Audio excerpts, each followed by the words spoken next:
Coming to you from Trafalgar, Indiana, this is the Corduroy Connect.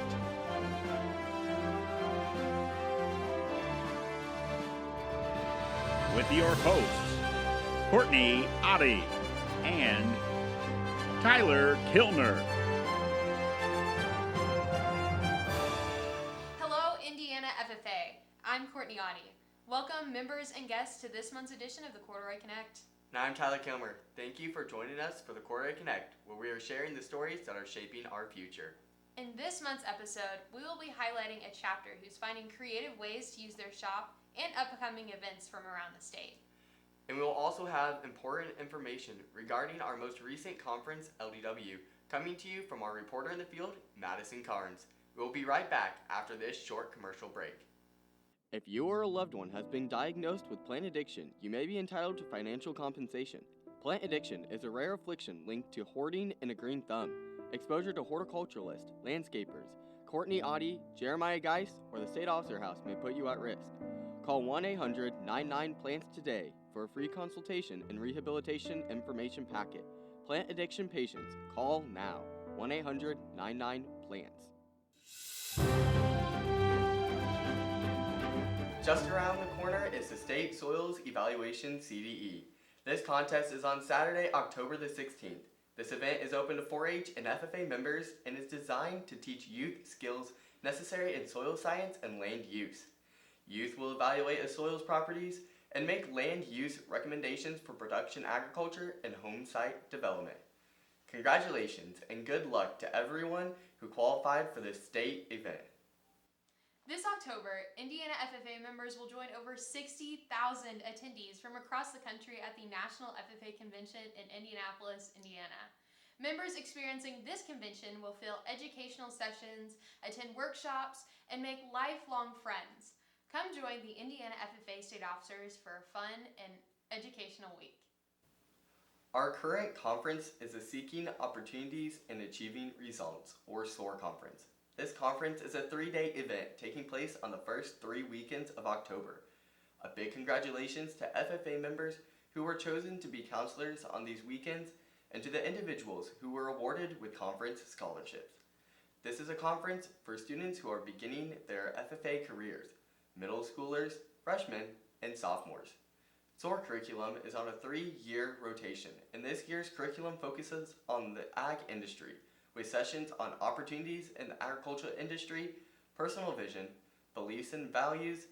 A big thank you to Helena Agri Enterprises and the Angersons for sponsoring these conferences. Tune in to the next video to see conference highlights. On September 18th, several chapters from around the state competed in the State Meets Evaluation CDE. From this event, the top 2 teams will move on to the National Meets CDE, either in Denver, Colorado, or at the National Convention. Congratulations to both the Heritage FFA and Danville FFA chapters for advancing to the national level. The purpose of the Meet CDE is to allow members to demonstrate mastery skills in the areas of identification and evaluation, allowing for students to be more knowledgeable consumers of meat and meat products. Now, for the reporter in the field. Hello, I am Madison Carnes and I'm here at the Indiana FFA Leadership Center. Recently, we just finished our Leadership Development Workshop Conference. Now let's take a look back at some of the highlights from that past weekend. The Leadership Development Workshop is one of the many conferences we hold this year. It gives chapter officers the opportunity to grow their leadership skills and form bonds over the weekend. Plus, enjoy some pretty awesome food from Pam. During this conference, officers participated in several sessions led by state officers, past state officers, and ag education representatives. Jessica Thomas from South Ripley FFA shared her experience with us, saying, "I have learned many skills that I can bring back to my chapter.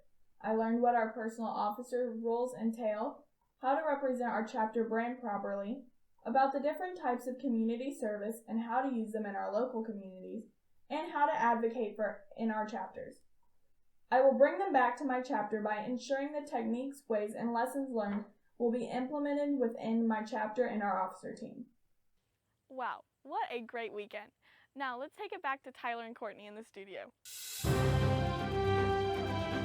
Now it's time for our featured story. The Delphi FFA chapter started restoring tractors back in 1981. Back then, the advisor was Ross Stebeck. When Mr. Stebeck moved into administration at the high school, Doug Walker took over and began growing the shop and tractor restoration program. Now the program is so popular that there is a 2-year wait list to get a tractor restored. We talked to Mr. Walker about what some of the goals for the program are. We'd like to see the program continue, with the restorations, but we also want to bring in some new technology, maybe some newer equipment, precision ag, a few things like that. Maybe update the ag powers class with the state standards as far as the precision classes, and try to take it from just not only restorations but into some technology of the future. The chapter reporter, Eli Bender, gave a run-through of the restoration process. If there's anything mechanically wrong with them, we'll get them running again and make sure they're in tip-top shape before we start to tear them down. And once we get them all figured out, all the kinks worked out of them, we will start to strip everything down, take all the sheet metal off of them, take the tires off, start to sand them, wire wheel them down, sandblast parts, get them all clean and rust-free and down to bare metal so they're clean and ready for primer. And once we get that all done, we roll into our paint booth. We do 3 coats primer on them, and we wet sand in between coats. Shoot our base coat and apply 3 layers of paint. Let parts dry and let the tractor dry for a couple days. Assemble it, put it back together, and get it running again, and that's about it. A lot of these members have been working on these tractors for several years and have been able to learn a lot through it. We talked to Michael Wallace about what the restoration process has taught him. We work on tractors all the time, so it really helps me get involved and know what I'm doing when I'm working on the equipment. So after high school, I'd really like to become a mechanic. So working on tractors, I can get the experience that I need for later on in the future to possibly start my own company. For more information about the Delphi Tractor Restoration Program, you can contact Mr. Doug Walker. This has been your monthly edition of the Corduroy Connect. Once again, my name is Courtney Oddie. And I'm Tyler Kilmer. Until next time, Indiana FFA, stay golden.